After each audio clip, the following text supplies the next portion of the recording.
Frogman Friday.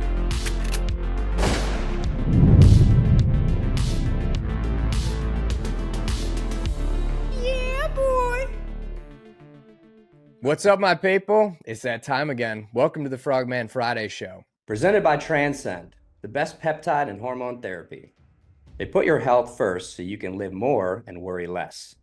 Go to transcendcompany.com/Birdman to begin your wellness transformation today.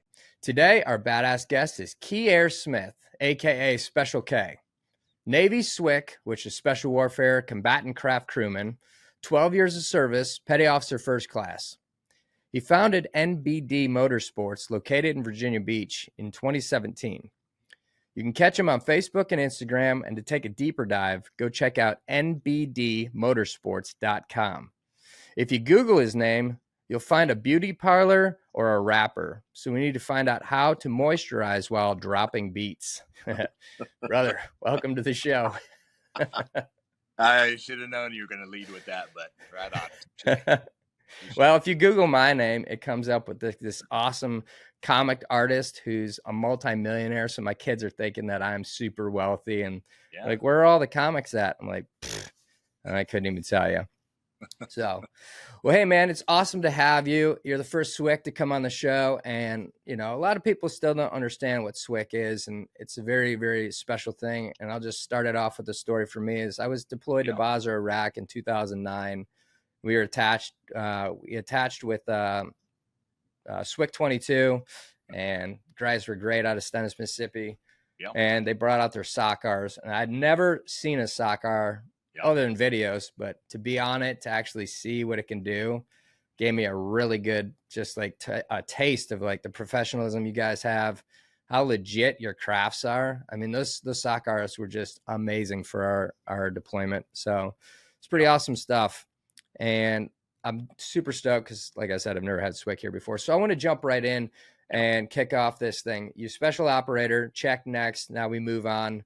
But I want to know one quintessential thing that seems everybody wants to know and a lot of guys are really comfortable sharing is, what was your transition like?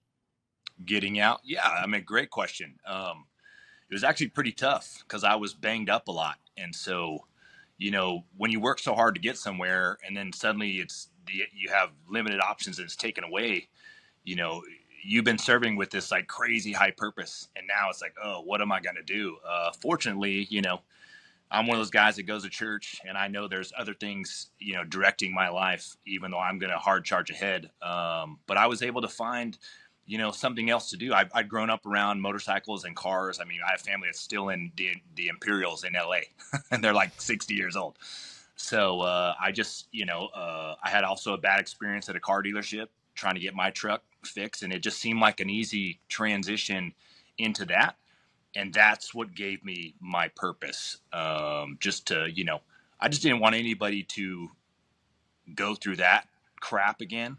And I just knew I could do it better. And that's what I did. I set out to do it better and been doing it ever since. So, dude, it's great to hear that you had a good transition. I know we talked offline about you going to it's a place that didn't exist when I got out of the service, NICO.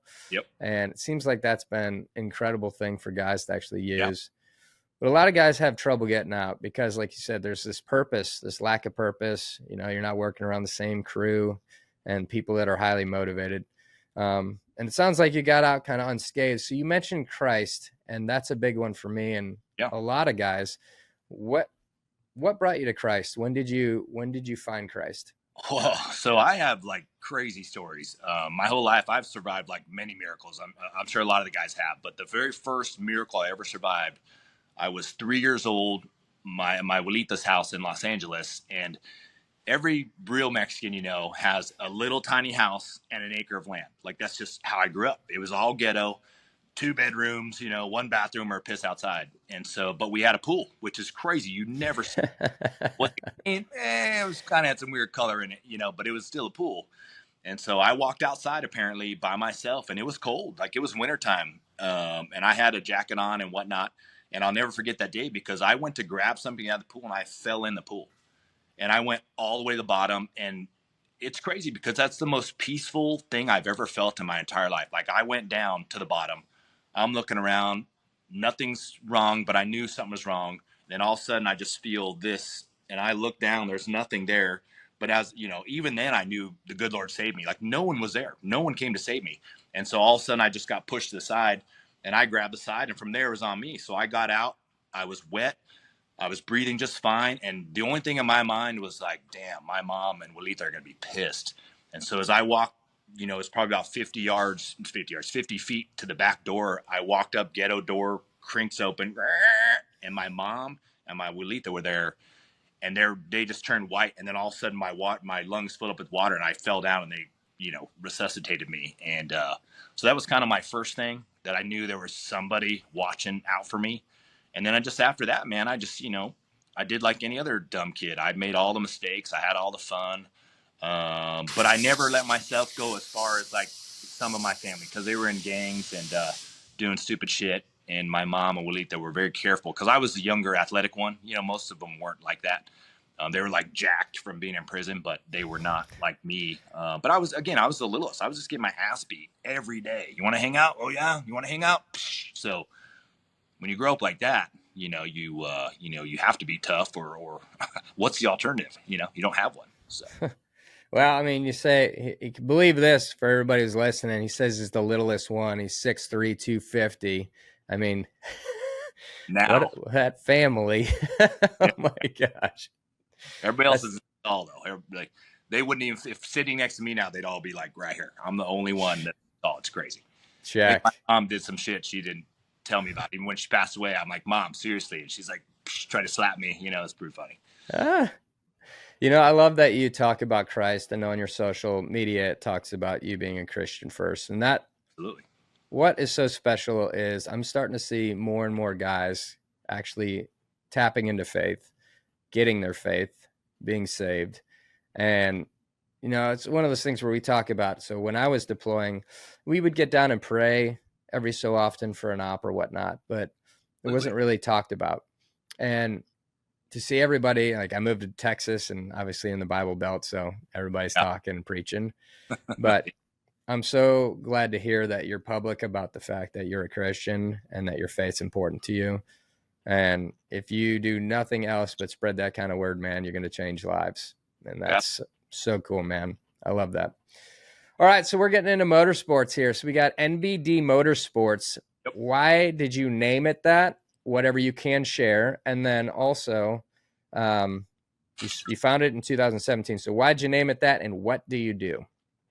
So basically, when I was in the military and when I was at Dam Neck, we were asked to do like 90 million things. And every single one of them was sketchy and a first time thing.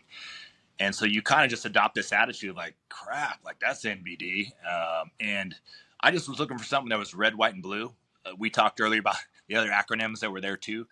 But that just came to mind, like, and basically when you bring me a vehicle, it's no big deal. Whatever it is, it's NBD. We'll figure it out. Even if I don't know what I'm doing, I'll tell you, but my guys do. And if it's a first time thing, just like we did in the military, we'll figure out how to do it and do it right.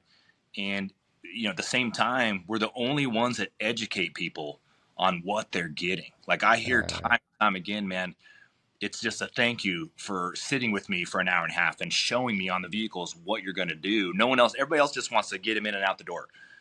We don't do that. We just want to have, a good experience where that people can trust us. And then we get all that return business. So I don't care. I have guys that are deployed that call me and text me all crazy hours. And, it's pretty cool that they do that. And then once we take care of them, they get here, then they come back again and again. And all the guys that are doing really well right now, again, they're repeat customers. And that's the name of the game, treating people right.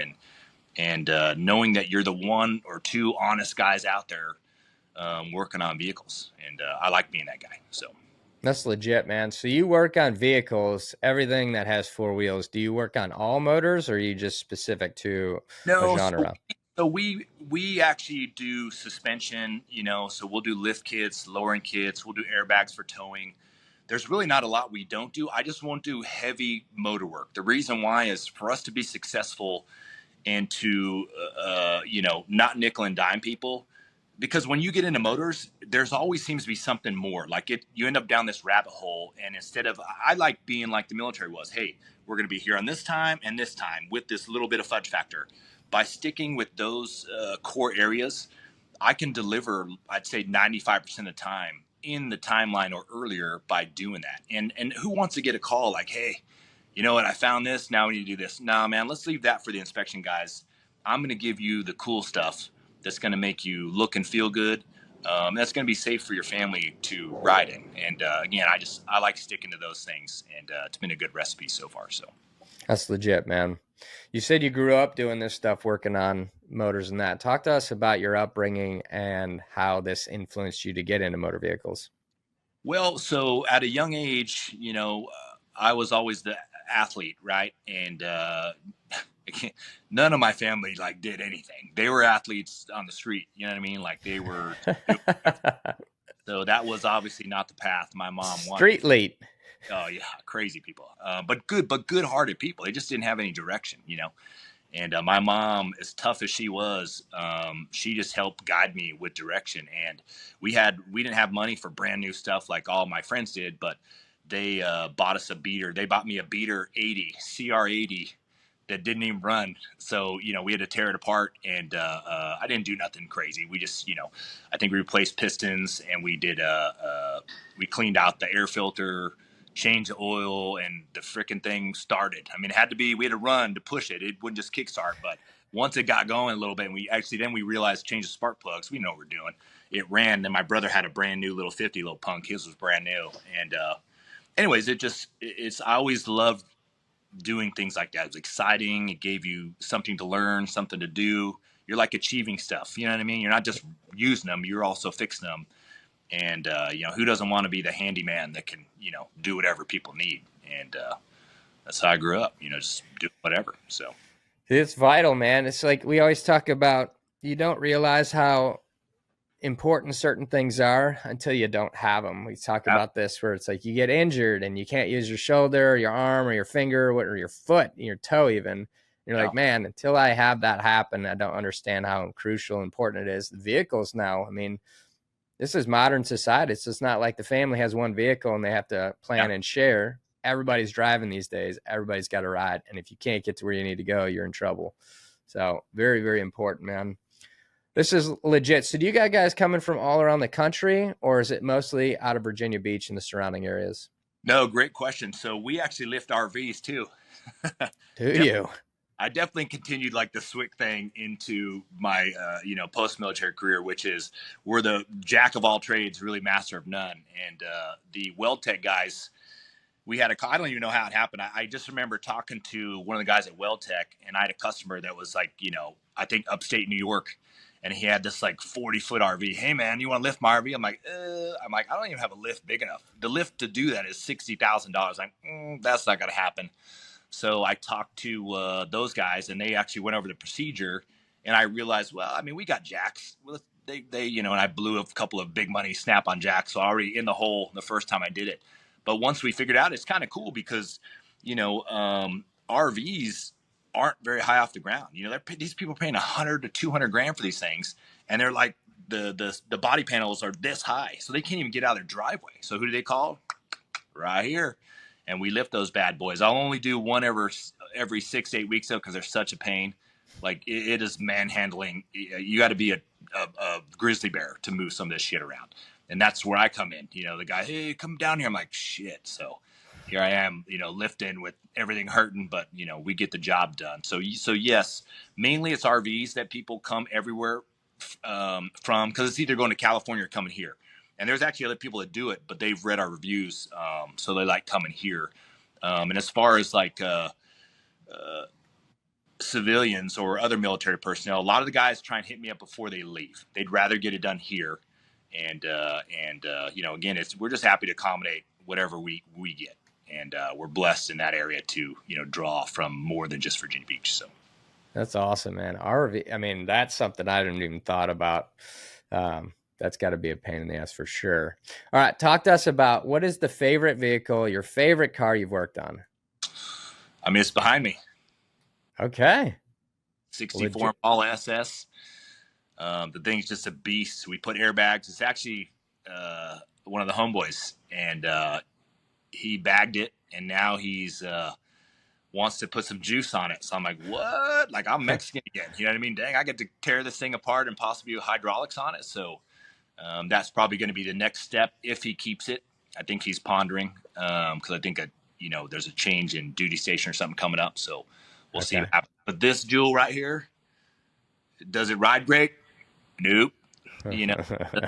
Amazing. Yep. Are the wheels about to fall off every time you go because they're knockoffs? Absolutely. But I'll drive that over anything else we got any day. Well, I mean, it sounds to me like if he's going to change it up and potentially sell, it looks like it's there for the taking for you. I mean, it very well might be, so we'll cross that bridge if it comes to me. I mean, speaking of your size, can you fit in that or any car for that matter? First of all, is my daughter, did you somehow find her? All she does is call me fat. And I'm like, oh, your dad ain't fat. He's just big bone, But yeah, the guy that actually drives that is 6'6". You got to be kidding me. That's legit. He can do it. I can do it, Dude. Worst car you've worked on and why? Ooh, I would have to say there's a bunch, and it's always a teammate. Hey, man, I got this car. It's like really good condition, garage kept. And when they say garage kept, I'm already like, I know something's fucked up. I know they're hiding something. And this actually happened to be a cop, and he brought me a 350D and was like, hey, I want to bag it. I'm like, oh, this would be cool. This is a little car. It's, we can knock this out fairly quickly. Well, what I didn't realize is it was so low to the ground, I couldn't inspect it. But once we got it on the lift, we realized it was a Northern vehicle because the subframe was completely rusted out. And I'm not talking about like chip a little rust. I'm talking I grabbed one of the cross members and just peanut brittled it. I'm like, you got to be shitting me. But so once we had in the air, we were stuck with it. We couldn't move it anymore. So we had to order all the subframe components, get all that shit in. So we're waiting like 6 weeks for these things that no one even makes anymore. And then we built that, and it seemed to drag out because there was more shit that was rusty and terrible and whatever. And he was a good sport. I came up with fair pricing, meaning we took it in the rear end a lot, but we covered our costs and made a little bit of money. But definitely in the end wasn't worth the effort. But it came out nasty. Like, he loved it, gave me free pass if I get a ticket. So I've called him a few times. So in that sense, it was worth it. Well, being a business owner is definitely interesting. What I love so much about the special operations community is guys like you are getting out and immediately they're jumping into like their brain and they're like, how can I use my brain? I don't want to go work for somebody. I want to do my own thing, set my own hours. I've got the motivation, but it's also very difficult, right? You feast and famine. What are some of the challenges that you've had to deal with as a business owner? Well, just what you said, the feast or famine. I mean, sometimes it's amazing. We'll have like some of the biggest weeks we've ever had. And even though every year we've grown by 15 to 18%, you still have like, I might do 20 sales just like that. And then all of a sudden I'm talking to everybody and no one's finishing the deal. I'd say part of that's me because I want to make sure that people are, getting what they want, and I'm not one to push them into it because it's a lot of money. Like, even our smallest jobs are $2,000. I mean, we've done, $65,000 jobs. And the last thing you want is that person to leave and be pissed off because they didn't get what they wanted. So I don't do that. I show them what we got based on what they told me their vision is. And then we send them out the door. But we're fortunate again that even in lean times, I'm smart enough to, save money. And I'm also double retired. And if I got a contract a little bit, like I had to do in the beginning, I don't do it anymore, but I had to pick up some jobs to cover costs and equipment. Because this business is not cheap. Like, just the tire and wheel machines are gazillion dollars. So everybody thinks these lifts cost chump change. The tire and wheel machines are $60K. You know what I mean? But isn't that crazy? But they're automated for the most part, and they produce an amazing ride. And again, we want people to leave here happy and comfortable and safe. And again, we're able to provide that because of all the lessons we've learned. So. Well, that's important that you say that because, I mean, if you can think back for everybody listening to anytime you've had to take your car into, any kind of shop, And most people, I think today, take it to the dealership they bought it from, or at least from whatever, because they say it's like free for the first amount. But there's nothing. Like you drive in, you're obviously waiting in a line. They finally get to you. There's no excitement whatsoever. You're like, all right, what is it? They always come back with 3 other problems. And you're like, are you kidding me? Like, I came in here for one thing. I'm not an idiot.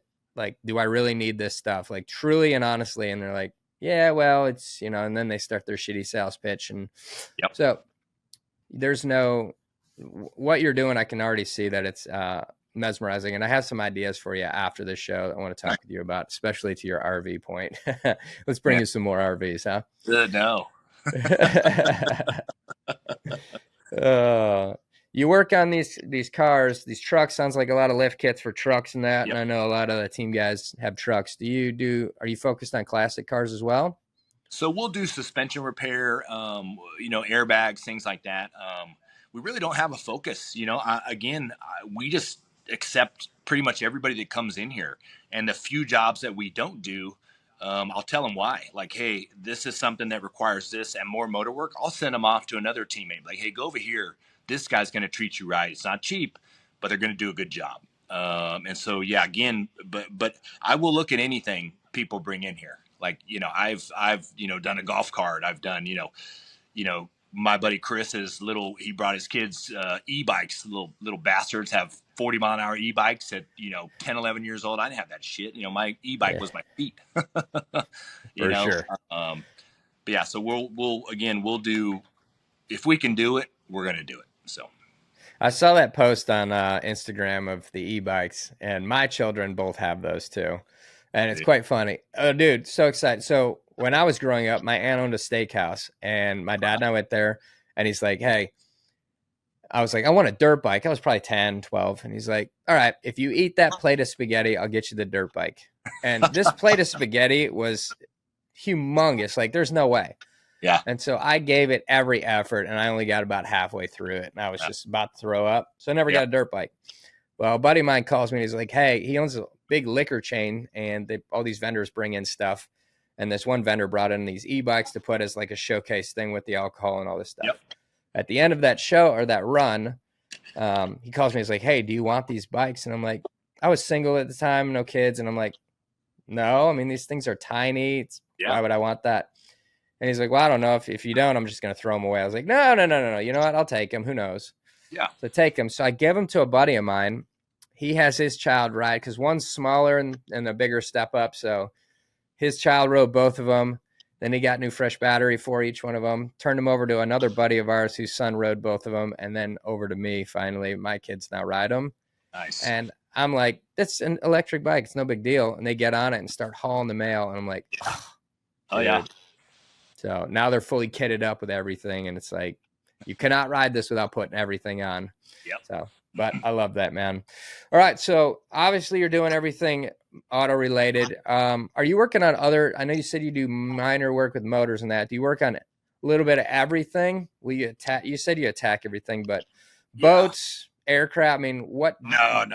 We're not trying to injure anybody. Our concern for people's safety is genuine. So if I touched an aircraft I could do boats. I was a SWCC, so there's main components I actually could do, but there seems to be a lot more electrical with that. The electrical is really not something I'm looking to do. I am branching off into some government stuff. So I have a second company that's getting ready to go with that. Kind of going to keep that a little close to the chest right now while I'm building that up and the network for it. But that is going to be another really big, cool, thing to do and keep me busy, which is, as when I'm busy, everybody around me is happy. When I'm not busy, they're annoyed because I'm like, hey, what's that? What'd you do? Hey, let me see it, Yeah, that's legit.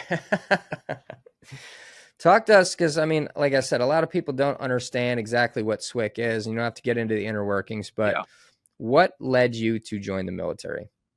Well, I always wanted to do more. My uncle tried to be a SEAL, and he hurt his ankle, and then he ended up in the fleet, and then ended up in jail, a lot, and then he got out. So it's just for me, it was, I guess I just wanted to prove to myself what I could do and how, because I played football, I played, baseball, I wrestled, I boxed, I did everything, but I wanted to like put it all out there. And I felt like that was the place for me. And it was always a draw. And then 9/11 hit, I was sitting in my apartment going, what the fuck was it? It didn't even look real, and, Yeah.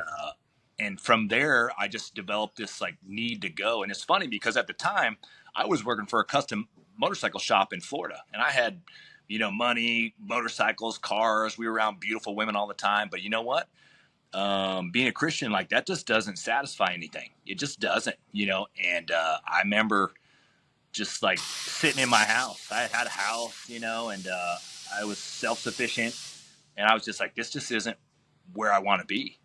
And I went down to the recruiter, and there's a reason I joined the Navy. So I went to the Navy first, and the guys were like, how old are you? I'm like, hey, what are the requirements other than age? Don't worry about me, And so we went through that, and the guys were pretty cool. And they told me, SEAL is 40 grand, SWCC 40 grand, then EOD and diver and so on. So I'm like, all right, cool. But I wanted to, explore the options. So I went over to the Coast Guard. Cause I'm like, oh, they're on the water too. Maybe that'd be something cool. They're boarding ships all the time. And just not the vibe for me. I like wanted to do some shit. Not that, and they're doing a lot of shit, but I just wanted a different life. Yeah.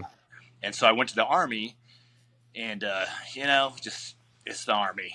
So when you talk to them, okay, I've been to several Army schools, and I just wasn't my thing. Then I went to the Marine Corps because actually, believe it or not, the ones that weren't in gangs were cops or Marines and Navy. That was what my family was. Nobody in the Army.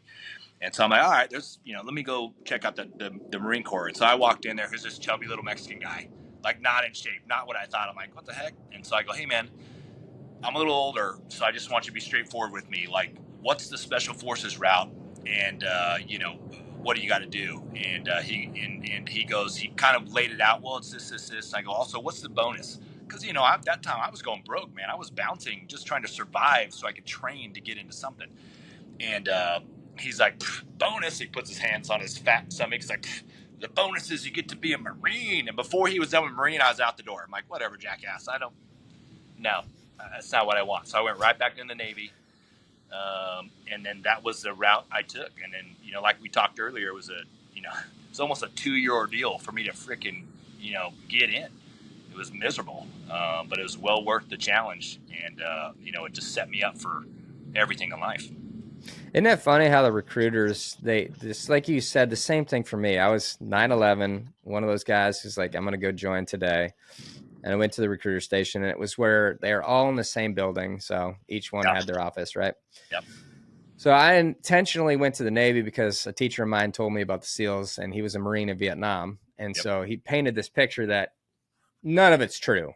Everything he painted to us is absolute bullshit, but it made it sound so good, right? Yeah. And so I go walk in, and the Navy recruiter is like 400 pounds, and not a good 400 pounds.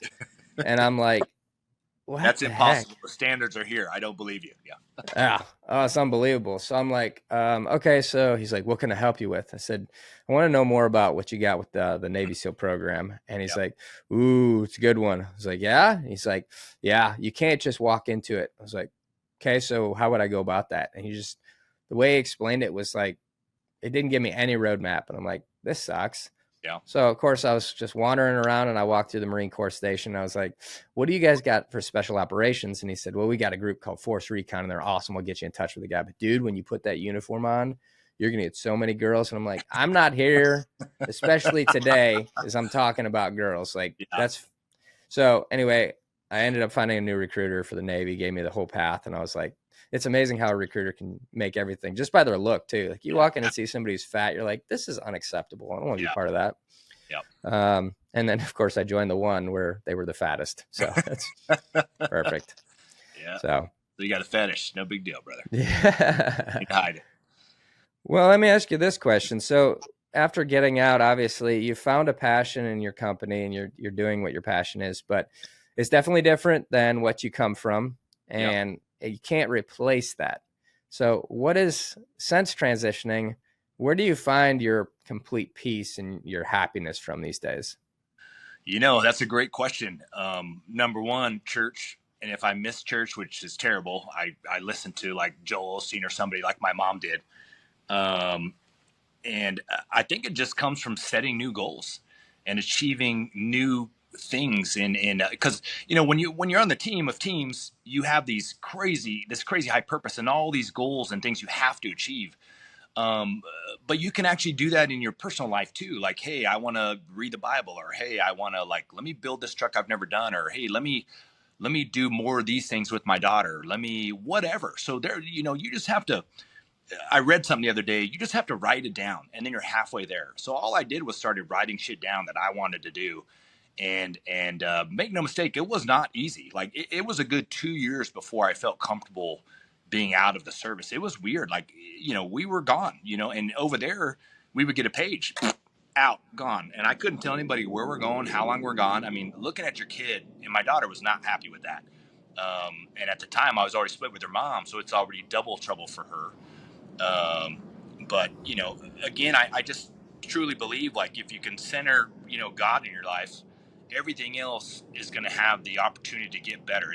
But it can get worse too. Just because you're Christian doesn't mean that your life is amazing. I mean, you have seasons of good and seasons of tough, but in those seasons of tough, whether it's the military or personal life, that's when you grow. That's when you learn who you are, and your threshold of like bullshit gets better, right? So like, think about being on the teams. The first time you ever jumped, you're like, oh shit, I'm at 13,000 feet. Don't want to do this, but you go anyways, right? And then the next time you jump, it's easier and easier. The only analogy I ever have for anybody is like being on a diving board. Like, here's a guy at 100 feet. Well, he didn't start at 100 feet. He jumped off at the 1 meter, then the 3 meter, and then your threshold just goes up. But next thing you know, like, you appear to be fearless, but you're really not. You just, you slow and steady, and you got there. So you get to SWCC. Walk us through the process of, like, tell us what SWCC is. Yep. And then of all the different groups, why you ended up going SWCC. Good question. So SWCC is, basically mobility is what it turned out to be for me. So whether it's go fast boats or Humvees or whatever, we're the guys getting everybody to and from target. We have the heavy weapons if something really big goes down. And then we're also, again, like I said earlier, we're the jack of all trades, kind of master of none. So I was a JTAC too. So that's like a crazy school to go to. Then I was like free fall jump master, static line jump master. DAMNEC really pushes you to do everything, which is great. But again, it's just a lot to stay up with. And the reason I chose SWCC is, I didn't have many opportunities presented to me because I was older. You know what I mean? Like, when I tried to join, I was 31 years old, and they're like, "You're not going to do this." And I was like, "Well, you don't know me. Like, just give me my chance." I was, I played football in college. There's a lot of things everybody said I couldn't do, and I found a way. And the military was just another way to do that. And when I went in, nobody wanted me. I was too old. I was big and I was strong, and I was a little too big. I wasn't fat. I was just buff. Like, I was really working out and trying to be beach ready, but my cardio had gone to shit, and Mike Gedka, blasted me on it when I did my first PST. And again, like I told you earlier, I made it, but I was near death, but I finished the whole damn thing. And he basically challenged me by saying, "Hey, you're not going to make it, dude. You're too big. You're too old. And you got like a 1 in a million shot." And as gay as it sounds, I was like, okay, I'll be that one. And I did. I just kept training, and I kept smoking all the dudes in the swim. I mean, I believe that to be my heritage. You know what I mean? It's in there. I was under 8 minutes without even trying. You know what I mean? So I was crushing the swim. The run wasn't so great because I'm a bigger dude, but that proved to be nothing later because you have to carry a ruck. You got to carry your weapon. Like, I was in the top percentage afterwards because I was a strong dude. But, again, no one wanted me. So I tried to enlist. They didn't want me, and I just kept doing competitions. And the reason I ended up with SWCC is I was trying to go SWCC or SEAL. I was just trying to get either one was good with. At first it was SEAL only, and then they weren't even going to let me in the Navy. And then I talked to you earlier, like, I met Admiral Pybus and another commander as well as Gedka at a competition, and I was in the top 5. And I blasted everybody in the swim that actually was going in. Only a kid out of Buds beat me because that fucker kept switching strokes from side stroke to breaststroke. Punk, you want to side stroke me? Bring it. You ain't winning. But anyway, so they basically asked us, "Why are you not in?" And like I told you earlier, I just started talking shit. I'm like, "You guys fuckers won't let me in. That's why." been doing this for a year and a half. What the fuck? You know, these kids are here and they're going to quit. And they all like looked at me like he's going to quit. He's going to quit. He's definitely going to quit. Like, it's not going to happen. And they all did. No one made it. And they just kept offering me contracts like, hey, here's diver. And I'm like, I didn't want to be just a diver. And this is great. I had a lot of great driver friends, but I wanted to have some action. And then they offered me EOD. And the only thing I thought of with EOD is I like my fingers and toes. Probably not what I want to do. You know, I'll get close, but then call them in. And I didn't even know what SWCC was, so I just bypassed it. I knew the money was the same as SEAL. And then we just kept going and going. And one of the guys in Millington just had a hard-on for me. He just didn't like me because I was old. And that your buddy that was 38 we talked about had just gone through. So I'm like, this is bullshit. This guy's 30 years old. You know, hey, I'm 31. But they just didn't want me. So at the end, it came down to going in the Army and taking that pipeline because a couple of my friends were Green Berets, or doing the SWCC thing, which I thought it sounded really cool, but no one knew anything about it. You know what I mean?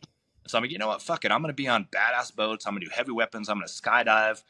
You know, we're going to get to fuck some shit up. So you know what? Let's do it. And I need the money. You know, I needed that 40 grand at the time, you know, and that was it, brother. Rest is history. I went through the pipeline and, you know, I wasn't injured at all. It was terrible and cold. I was a winter class. So it was absolutely, you know how it is in San Diego. It was absolutely miserable.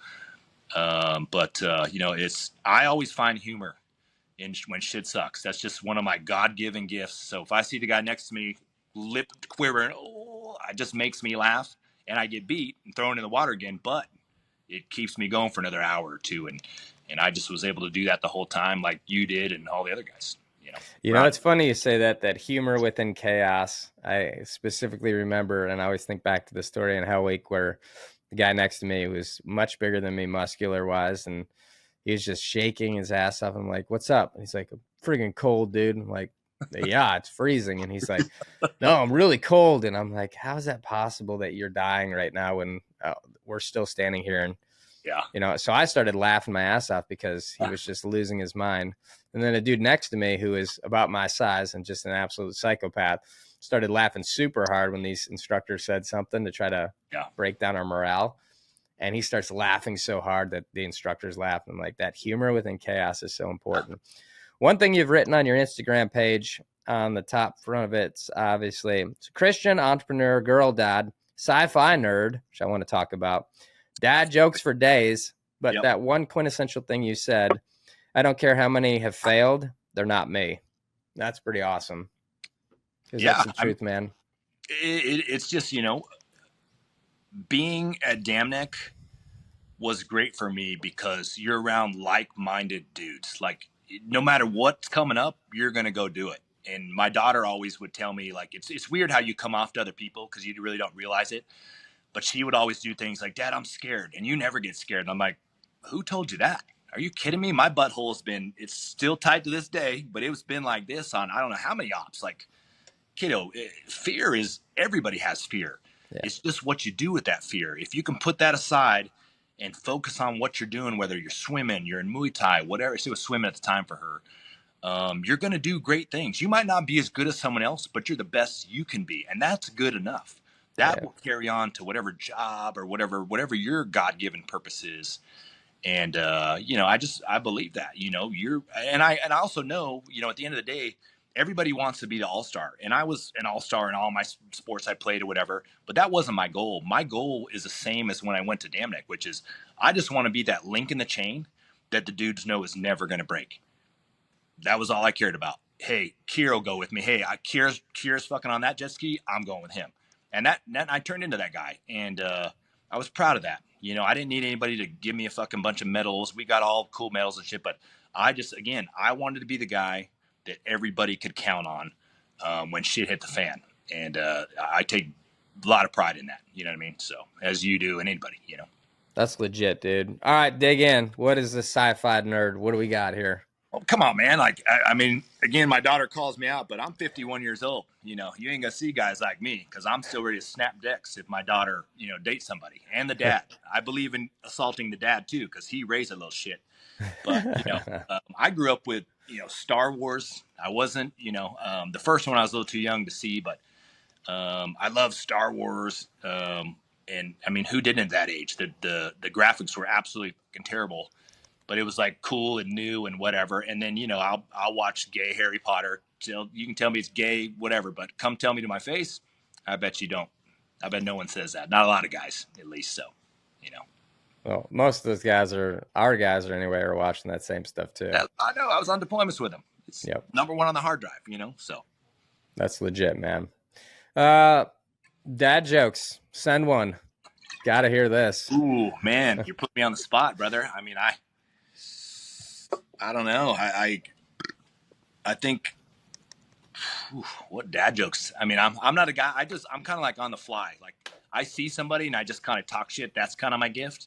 Yeah. And my daughter gets mad. She thinks it's a dad joke. But if like we're somewhere like it's all old ladies love me, dude. Like I'm like, hey, just think of me as like gay. I don't want you. But like 70-year-old ladies, they love me. And my daughter be like, Dad, those old ladies love you. I'm like, yeah. I mean, you know, that's really the dad move I do everywhere we go, and just embarrasses the shit out of her and whatever. I don't care. Dude. So. It's funny. So I've never been one of those. I'm like you, like ad lib. It comes to you and you just say it, and quirky people get it. Non-quirky people don't. Well, we were in Hell Week and we were doing the mud flats. No, not the mud flats. It was I can't remember what the place was called, but you had these lines where you had to suspend over this cable, and then you had to put your feet on the cable. And so you're suspended over this mud terrain, and then you have to stop in the middle in front of all the students in the cadre and basically tell a joke, and they'll let you either pass or guys will climb on each side to kill you. And I had no jokes, didn't even think about it. I get up there and I was like, oh my God, the only thing I knew was how do you make a tissue dance? Put a little boogie in it. Dude, they destroyed me. I mean, just like, get him. It was hilarious. See my eyes get really big and I'm like trying to get over across as fast as possible. Good times, man. Yeah. Well, so you're rocking and rolling here and you're doing all things car related to assist people in Virginia Beach. And then obviously you have people coming in from out of town. What do people need to know about you guys, and how can people support you, get behind you? What are some of your limitations that you need help with? Well, yeah. So number one, I mean, you know, we need just to get out there more. The other thing I get is we get a lot of secondhand people, meaning they had lift kits and lowering kits done somewhere else and they hated the experience. But they're like, hey, we didn't even know about you. We'd be here. And then what's cool is they end up sending like 4, 5, 6 of their friends, and we do all their vehicles. So, you know, just pushing out, you know, who we are. Veteran owned seems to do something, but it's our Google reviews that really nail people. Like once they read them, they realize like we're actually going to sit down and talk to you, and we're going to, you know, again, educate you on what it is that you want and the dynamics of the vehicle after the stuff's installed. So yeah, I guess just getting our name out there is really the big thing. And then I'm always looking I definitely want to get into some more of the government contract stuff. So if anybody has, you know, ins for that or can help me move forward, that's really the other big hurdle. I'm not a procurement guy, but I'm a get shit done guy. And again, I found a huge need around here for that stuff. It's just getting over that hump there is really my other big need right now. So. Got it. Of all the things we've talked about with your company or in your life, because I'm sure that you're doing other things. You've obviously got family. You've got a daughter, you said, who's heavily into sports. And then I'm sure there's other things that you've got going on in your life. What have we not touched on that you want to share some light on? I would think that two things. So number one is I was old as fuck, as the instructors and Mike Geck and all the guys said when I started. I think just don't be comfortable where you're at. You know, if something's not right, that's the good Lord telling you it's not right. Make a change. You know, even if you're like, fuck, how am I going to do it? You'll figure it out, man. If you just point in the direction, I always believe the good Lord's going to like assist you in your steps. And I built this with nothing. I had no investors, no money. There's a gazillion dollars here in this shop. I had nothing, man. And I knew this was a path for me. And every time I went to like buy something more expensive, like, oh, I'm not going to qualify. I qualified. When we went to get the machines, I qualified. Like things just kept going at the pace they are. So, you know, even though if you point yourself in the right direction and it's not moving as fast as you think it is, there's a lot of stuff going on behind the scenes.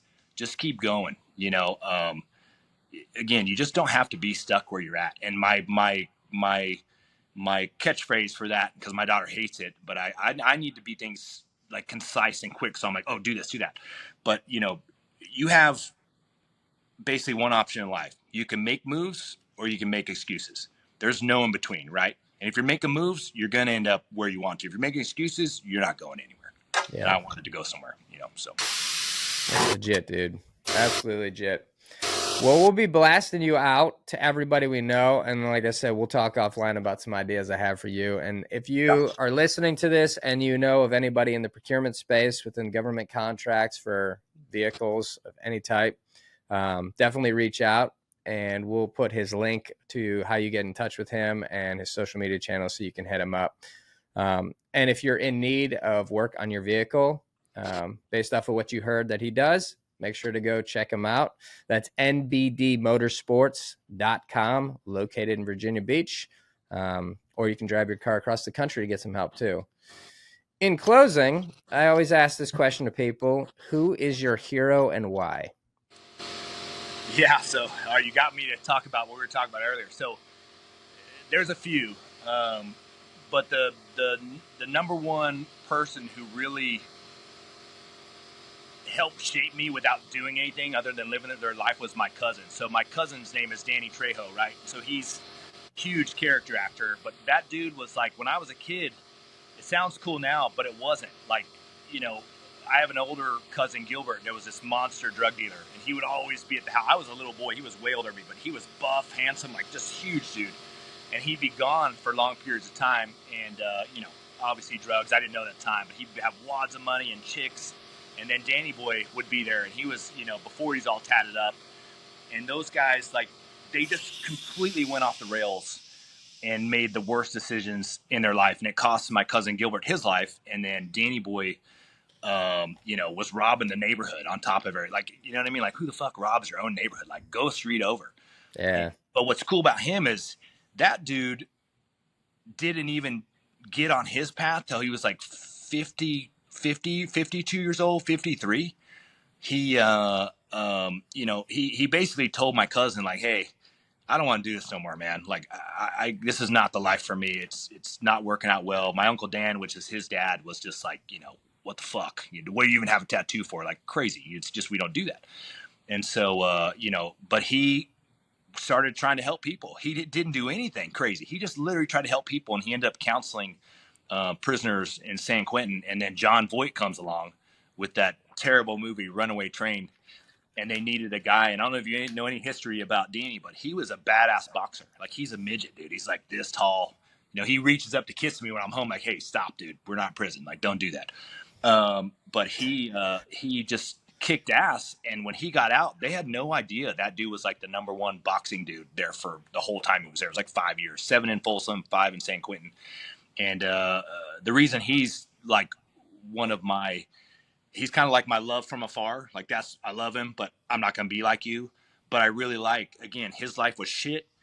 He helped through helping people, got into the movies, and then he's just been helping everybody since. And that goes back to my original point of, you're never too old to like change your life or your behavior and start making good choices. And his good choices led him down a path. And again, that was a roadmap for me. Like, hey, I can fix my life. I can work hard. I can do whatever. I don't need to go down this shithole first. I can just kind of stay neutral and stay out of jail and not get in too much trouble with my friends. And and at the end of the day, I was able to do that.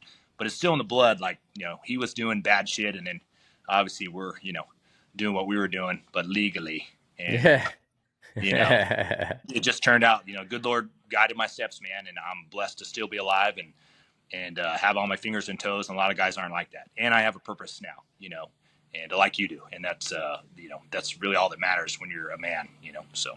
Yeah, man, that's legit, dude. Well, right on, brother.